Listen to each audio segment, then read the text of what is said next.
አንዴ እስቲ አንዴ ጉሮ ሸባዬ በል ለምንድነው ኧረ በማርያም አቀልዱ በእናታችሁ እንሂድ ጉሮ ሸባ ኧረ እንሂድ በእናትህ አንዴ እስቲ አንዴ ጉሮ ሸባዬ በል ጉሮ ሸባ እዛች ጋር አይተሽዋል ብራዘር ናይ ወይ ዝመጣ ቀልድ ነው ቀልድ በእናታችሁ በዛሬ ቀን ጉሮ ሸባ አይተሽዋል አይደብራችሁ ኧረ ነይ በእናትህ እያሳዘንከኝ ነው ማርያም ቀወጥኩት አይደል እሺ ና ልብስ ቀይር ኧረ በስመ አብ ቀወጥኩት ኧረ ና ልብስ ቀይር ሰላሳ ሰኔ ያሳጠርኩት ፊቱ ወይኔ ጆሮ ቀድ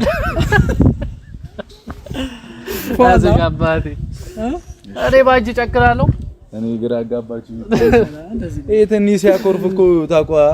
እሱ አስጨንቆ እኮ ነው እሺ ጉሮ ሸባዬ አትልም ነበር ትንሽ ራሱ ሻንጣው ነው ዛፍ ላይ ብጥለው